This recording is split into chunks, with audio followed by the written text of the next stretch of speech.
istirahat.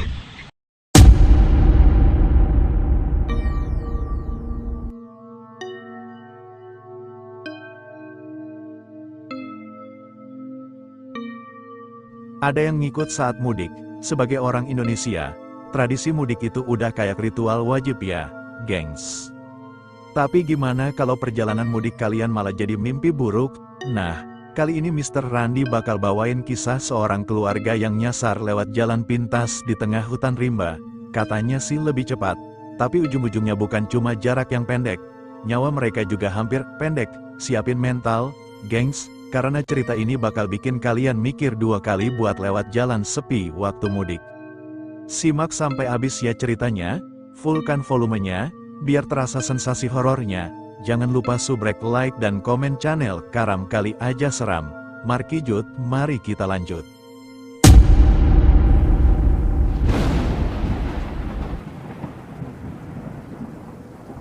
Mudik terakhir di jalan hutan rimba hari itu, Aldi dan keluarganya memutuskan untuk mudik ke kampung halaman menggunakan mobil. Rute perjalanan kali ini berbeda karena mereka memilih jalan pintas melalui sebuah hutan rimba yang terkenal jarang dilewati orang. Meskipun banyak cerita mistis tentang jalan tersebut, Aldi yakin dengan teknologi GPS yang katanya bisa menghemat waktu tempuh hingga 3 jam. Perjalanan dimulai dengan mulus, pepohonan hijau yang lebat di kiri dan kanan jalan membuat suasana jadi sejuk. Namun, semakin masuk ke dalam hutan, sinyal ponsel mulai menghilang, dan jalan menjadi semakin sempit. GPS mereka tiba-tiba berhenti bekerja, menyisakan mereka hanya dengan insting dan petunjuk jalan tua yang mulai lapuk. "Tenang saja, ini cuma sebentar, kita pasti sampai," ujar Aldi, mencoba meyakinkan istrinya, Lila, yang mulai gelisah. Namun, ketenangan itu hanya bertahan sebentar. Saat matahari mulai tenggelam, suara-suara aneh mulai terdengar dari dalam hutan. Suara seperti ketukan, gemerisik, hingga suara perempuan tertawa kecil terdengar samar-samar di antara pohon-pohon. Anak mereka yang masih kecil, Dito, tiba-tiba menunjuk keluar jendela sambil berkata, "Ayah, itu siapa yang jalan di belakang mobil?" Aldi dan Lila langsung menoleh ke kaca spion. Tak ada siapa-siapa di belakang. Lila mulai berbisik, "Kita balik aja, ya, ini nggak enak." Aldi hanya mengangguk pelan, tapi saat dia mencoba memutar balik mobil, mereka menemukan jalan yang tadi dilalui seperti menghilang, digantikan oleh semak-semak lebat. Lampu mobil mulai meredup, dan mesin mendadak mati. Saat Aldi turun untuk memeriksa mesin, dia mendengar suara gemerisik yang semakin mendekat. Ketika dia menoleh ke belakang, seorang perempuan berbaju putih dengan rambut panjang berdiri di sisi mobil, wajahnya tertutup rambut. Aldi terpaku. Tiba-tiba perempuan itu berbicara dengan suara serak, "Kenapa kalian mengganggu tempatku?" Aldi tidak menjawab, hanya berusaha mundur perlahan. Namun, perempuan itu terus mendekat. Dalam kepanikan, Lila di dalam mobil mulai membaca doa sambil memeluk Dito erat-erat. Tiba-tiba, suara perempuan itu berubah menjadi jeritan yang menggema di seluruh hutan. Aldi lari kembali ke dalam mobil dan mencoba menyalakan mesin. Ajaibnya, mesin hidup, dan mereka langsung tancap gas tanpa melihat ke belakang. Setelah beberapa jam, mereka akhirnya keluar dari hutan dan menemukan jalan besar. Tapi ketika mereka tiba di kampung halaman, orang-orang di sana menatap mereka dengan wajah heran. "Kenapa kalian lewat jalan itu? Jalan itu sudah ditutup bertahun-tahun karena banyak yang hilang di sana," kata seorang tetua kampung. Ketika mereka melihat mobil, badan mobil penuh dengan bekas cakar dan daun-daun basah. Namun, yang paling mengejutkan, di kaca belakang mobil mereka ada jejak tangan kecil yang tak pernah bisa dihapus. Sejak itu, Aldi bersumpah tak akan pernah lagi memilih jalan pintas, apalagi yang melewati hutan rimba. Jejak tangan yang tak hilang setelah perjalanan menyeramkan itu. Hidup Aldi dan keluarganya tak lagi sama. Setiap kali mereka mencoba membersihkan jejak tangan kecil di kaca belakang mobil, jejak itu selalu kembali, bahkan lebih jelas daripada sebelumnya. Lila, yang paling sensitif soal hal-hal mistis, mulai merasa ada sesuatu yang ikut pulang bersama mereka. Setiap malam, suara-suara dari hutan rimba seakan kembali terdengar, kali ini dari dapur atau ruang tamu rumah mereka. Dito sering terlihat berbicara sendiri, padahal mereka tak pernah membelikannya mainan berbicara otomatis. Siapa yang kamu ajak ngobrol, nak? Tanya Lila suatu malam. Teman aku, Ma, jawab Dito polos. Dia yang dari mobil waktu kita di hutan. Mendengar itu, Lila langsung merinding dan memutuskan untuk memanggil seseorang yang bisa membantu. Tetua kampung menyarankan mereka menemui seorang dukun bernama Pak Surya, yang katanya punya pengalaman menangani oleh-oleh dari hutan. Pak Surya datang ke rumah mereka membawa berbagai perlengkapan, termasuk dupa, kain putih, dan sebuah lonceng tua. Saat memasuki rumah, ia langsung berkata, ada yang ikut. Dia masih marah. Pak Surya lalu meminta keluarga Aldi duduk di ruang tengah sementara ia mulai berkomunikasi dengan penumpang misterius itu. Dari bisikan Pak Surya, mereka akhirnya mengetahui bahwa sosok itu adalah arwah seorang anak kecil yang hilang di hutan bertahun-tahun lalu. Dia merasa mereka telah melewati tempat peristirahatannya tanpa izin. Kalau mau selamat, kalian harus kembali ke hutan dan minta izin, kata Pak Surya. Perjalanan kembali ke hutan dengan berat hati, Aldi, Lila, dan Pak Surya kembali ke jalan yang sama. Mereka membawa sesajen berupa bunga, makanan, dan air putih untuk melepaskan arwah itu. Saat tiba di tempat mesin mobil mereka mati sebelumnya, udara terasa lebih dingin, dan suara gemerisik mulai terdengar lagi. Pak Surya segera memimpin ritual. Ia membakar dupa sambil mengucapkan doa dalam bahasa Jawa kuno. Tiba-tiba, angin bertiup kencang, dan suara anak kecil terdengar. Aku ingin pulang. Pak Surya kemudian meminta Dito untuk meletakkan sesajen di tanah sambil berkata, maafkan kami, pulanglah ke tempatmu. Setelah itu, suasana mendadak hening, angin berhenti, dan udara kembali hangat. Jejak tangan di kaca mobil hilang begitu saja. Aldi dan Lila menghela napas lega, merasa semua sudah selesai. Namun, saat mereka hendak kembali ke mobil, Dito tiba-tiba berkata, ayah, lihat, temanku tersenyum. Aldi menoleh, dan di ujung jalan, sosok anak kecil berdiri, melambai pelan sebelum menghilang di antara pepohonan. Mereka pulang dengan perasaan lega, tapi satu hal yang tak akan pernah bisa mereka lupakan, perjalanan mudik mereka tahun itu menjadi kisah horor yang tak akan pernah mereka ulang, bayangan dari kaca spion. Setelah kejadian itu, Aldi dan keluarganya menjalani kehidupan normal, atau setidaknya mereka mencoba. Namun, beberapa minggu setelah perjalanan ke hutan, hal-hal aneh mulai terjadi lagi. Pada suatu malam, Aldi pulang kerja lebih larut dari biasanya, jalanan sepi, dan hanya suara deru mobil yang menemani. Saat dia memeriksa kaca spion, Aldi merasa melihat sesuatu bergerak di kursi belakang. Dia menoleh cepat, tapi tidak ada apa-apa. Ah, cuma capek, gumamnya, mencoba menenangkan diri. Namun, saat dia kembali fokus ke jalan, suara ketukan pelan terdengar dari kaca samping. Tok, tok, tok, Aldi menoleh, dan untuk sepersekian detik, dia melihat wajah pucat seorang anak kecil menempel di kaca. Dia hampir kehilangan kendali mobilnya. Jantungnya berdegup kencang, dan keringat dingin mengalir deras. Tapi saat dia berhenti untuk memeriksa, jalanan kosong, dan tak ada siapapun di sekitarnya. Kembali menghantui. Sesampainya di rumah, Aldi tidak menceritakan kejadian itu kepada Lila. Tapi Lila sendiri mulai merasa ada sesuatu yang salah. Setiap malam, suara langkah kaki kecil terdengar di lorong rumah. Dito, yang biasanya tidur nyenyak, kini sering terbangun di tengah malam sambil menangis dan menunjuk ke sudut kamar. Teman aku balik lagi, Ma, katanya dengan suara gemetar. Lila tidak tahan lagi. Dia menelepon Pak Surya, yang segera datang keesokan harinya. Kali ini, Pak Surya membawa lebih banyak perlengkapan ritual dan tampak lebih serius.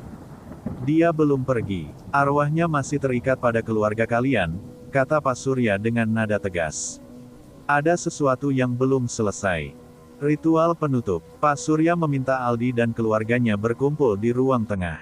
Ia menyiapkan lingkaran dari garam, bunga melati, dan lilin. Ritual dimulai dengan membaca mantra, tapi kali ini atmosfernya jauh lebih berat. Suara-suara dari luar rumah mulai terdengar, gemerisik, ketukan, bahkan suara tertawa kecil. Pak Surya menoleh ke arah Dito. Nak, coba kamu ceritakan, apa yang temanmu katakan. Dito, dengan wajah pucat, menjawab, dia bilang dia nggak bisa pulang karena ada sesuatu miliknya yang kita bawa. Mendengar itu, Aldi dan Lila bingung. Tapi tiba-tiba Aldi teringat sesuatu. Tas. Waktu di mobil, aku nemu tas kecil di bawah kursi setelah kita keluar dari hutan. Aku pikir itu cuma sampah, jadi aku buang di tempat sampah rumah. Pak Surya langsung memerintahkan Aldi untuk mengambil tas itu. Saat tas ditemukan, mereka membukanya dan mendapati isi yang mengejutkan, sebuah boneka kecil yang sudah lusuh, dengan tulisan di bagian perutnya, "Pulanglah bersamaku." "Ini miliknya," kata Pak Surya sambil mengambil boneka itu dengan hati-hati. Dia terikat pada benda ini. Pelepasan akhir. Malam itu juga, Pak Surya membawa mereka ke tepi hutan. Boneka itu dikubur dengan penuh doa dan ritual untuk mengembalikan arwah anak itu ke tempat asalnya. Kali ini, tidak ada suara gemerisik atau tawa aneh. Semua berjalan lancar, dan atmosfer terasa lebih ringan. Ketika ritual selesai, Pak Surya berkata, "Sudah selesai. Jangan pernah membawa apapun dari tempat seperti ini lagi." Akhir yang menenangkan. Setelah malam itu, kehidupan Aldi dan keluarganya benar-benar kembali normal. Tidak ada lagi suara langkah, kaca spion yang memantulkan bayangan aneh, atau ketukan misterius di tengah malam. Namun, setiap kali mereka melewati hutan, Aldi selalu memastikan untuk berkata pelan, "Permisi," meskipun hanya di dalam hati. Karena dia tahu, jalan itu bukan sekadar jalan biasa, tapi tempat di mana dunia manusia dan dunia lain saling bersinggungan. Dan begitulah, gengs. Pelajaran dari cerita ini simple, kalau GPS kalian ngarahin ke jalan sepi, jangan langsung percaya. Kadang-kadang, jalan pintas bisa jadi tiket ke dunia lain. Dan buat yang mau mudik tahun ini, Mr. Randi cuma mau ngingetin, bayar tol nggak sebanding sama bayar ongkos yang ini. Jadi, stay safe di jalan, jangan lupa bilang permisi, dan jangan lupa balik dengerin Mr. Randi di Karam Kali Aja Seram. Jangan kemana-mana, setelah ini masih ada satu lagi cerita yang lebih menegangkan LG.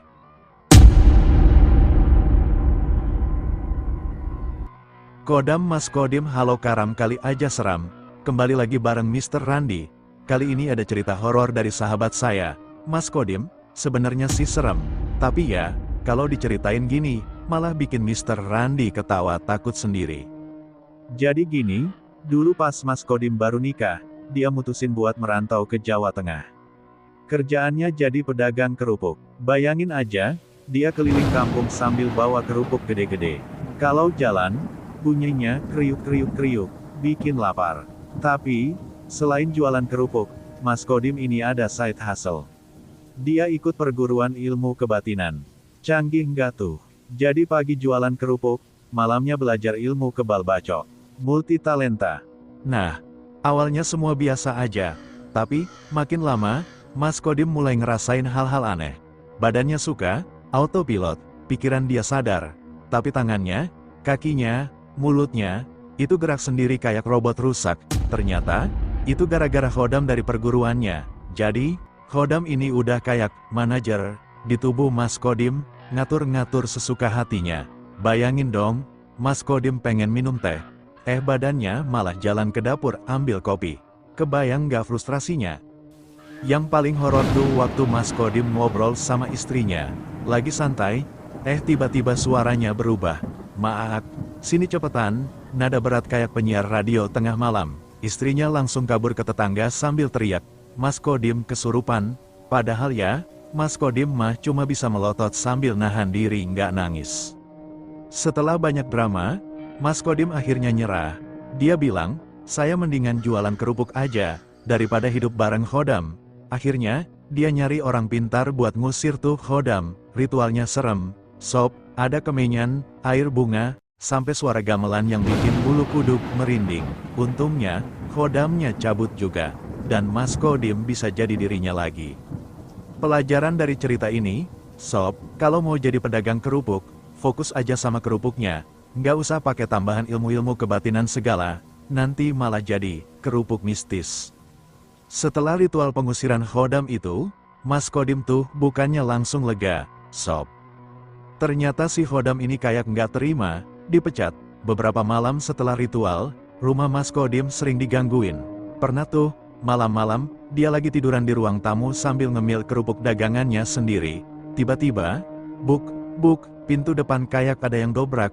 Pas dicek, nggak ada siapa-siapa. Mas Kodim cuma bisa garuk-garuk kepala sambil bilang, "Khodam, please deh.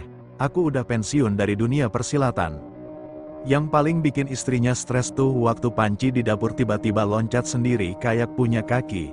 Suaranya kan berisik, tang, ting, tong, istrinya langsung marah ke Mas Kodim. "Udah, Mas, mending kamu jualan tahu bulat aja, biar hidup kita nggak serem-serem amat." Mas Kodim akhirnya datengin lagi orang pintar yang dulu bantuin dia. Kata si orang pintar, Khodamnya ini kayak anak kecil yang nggak rela kehilangan mainannya. Jadi, dia butuh perpisahan resmi. Kebayang nggak sih? Udah kayak pacaran yang harus pamit baik-baik, akhirnya dibuatlah ritual penutup. Ada dupa, mantra, sama ayam hitam buat sesajen. Tapi lucunya, pas ritual berlangsung, ayamnya malah kabur. Jadi mereka semua ngejar ayam dulu. Sob, ritualnya jadi nggak angker. Malah kayak lomba tangkap ayam 17-an. Setelah ritual itu, akhirnya gangguan berhenti. Mas Kodim sekarang udah hidup damai. Jualan kerupuk tanpa embel-embel mistis lagi. Tapi dia pernah cerita ke saya, "Randi, seumur hidup aku nggak bakal lupa gimana rasanya dikontrol Khodam. Itu kayak jadi aktor figuran di hidup sendiri." Setelah gangguan mulai reda, Mas Kodim pikir hidupnya bakal normal lagi. Tapi, ada satu kejadian kocak yang bikin dia trauma. Jadi gini, suatu malam dia lagi keliling jualan kerupuk di kampung sebelah. Waktu itu dia jalan di jalan setapak yang sepi, gelap gulita, cuma ada suara jangkrik dan bayangan pohon-pohon pisang. Tiba-tiba, dari jauh, dia lihat sosok bayangan besar berdiri di tengah jalan. Mas Kodim langsung berhenti, ngerem gerobaknya. Siapa tuh? Orang, Khodam, atau apa? Pikirnya sambil deg-degan, dengan suara berat. Dia coba nyapa, "Permisi, mau lewat, nih." Tapi bayangan itu diam aja. Karena penasaran, dan mungkin sedikit sok berani, Mas Kodim maju pelan-pelan sambil bawa sebungkus kerupuk buat jaga-jaga. Siapa tahu itu makhluk lapar. Begitu udah deket, tiba-tiba bayangan itu bergerak. Mas Kodim kaget banget, sampai hampir jatuh dari gerobaknya. Tapi pas dilihat lebih jelas, ternyata, itu cuma pohon pisang yang daunnya tertiup angin. Sobat seram, coba bayangin, dia udah parno setengah mati, ternyata cuma digodain pohon pisang. Yang bikin lucu, kerupuk yang dia bawa malah jatuh semua ke tanah. Setelah itu, Mas Kodim bersumpah nggak akan jalan malam-malam lagi tanpa senter. Katanya, Khodam mah kalah serem sama pohon pisang. Malu banget aku cerita ke orang kampung. Setelah kejadian dengan pohon pisang, Mas Kodim pikir semua sudah selesai. Tapi ternyata, Khodam yang dulu pernah nguasain tubuhnya itu masih nyisain jejak-jejak aneh. Salah satunya, Mas Kodim mulai sering ngalamin hal-hal yang nggak masuk akal. Suatu malam, pas dia tidur di kamar, tiba-tiba kerupuk yang dia gantung di dapur jatuh sendiri. Padahal nggak ada angin, nggak ada tikus, nggak ada apa-apa. Pas dia cek ke dapur, bukannya takut, Mas Kodim malah ngomel, "Woi, Khodam, mau kerupuk? Beli dong, jangan main ambil gitu aja." Yang lebih aneh lagi, tiap dia ngelus kucing kampung peliharaannya, si kucing langsung melotot ke arah pojokan rumah sambil ngeong panjang banget. Ngeong, si kucing nggak mau diem, malah jalan pelan-pelan ke arah pojok itu. Mas Kodim yang penasaran ngikutin, sambil bawa sapu buat jaga-jaga. Tapi begitu dia lihat ke pojokan, kosong, sob, nggak ada apa-apa. Mas Kodim cuma bisa geleng-geleng kepala sambil bilang, "Ya udah deh, kalau mau tinggal di sini, bayar kosnya dulu." Puncaknya, suatu malam pas dia lagi tidur nyenyak, dia bermimpi ketemu dengan sosok berjubah hitam yang mukanya nggak kelihatan. Sosok itu cuma bilang satu kalimat, "Kamu belum selesai dengan kami." Mas Kodim langsung kebangun dengan keringat dingin. Tapi yang bikin dia makin merinding, waktu dia ngelihat ke cermin di kamarnya, bayangannya sendiri nggak ada. Mas Kodim langsung keluar kamar, lari ke ruang tamu, nyalain semua lampu di rumah sambil komat kamit doa. Esok paginya, dia datang lagi ke orang pintar buat nanya, "Ini kenapa masih digangguin?" Kata si orang pintar, jejak-jejak ilmu yang pernah dia pelajari masih ada dalam dirinya. Jadi, dia disuruh puasa muti selama 7 hari. Mas Kodim yang biasanya kuat makan 10 kerupuk sehari, harus rela cuma makan nasi putih sama air putih. Katanya, itu untuk membersihkan tubuhnya dari sisa-sisa energi negatif. Setelah mulai puasa mutih, gangguan-gangguan aneh di rumah Mas Kodim perlahan berkurang. Tapi ada satu malam yang bikin Mas Kodim nyaris menyerah.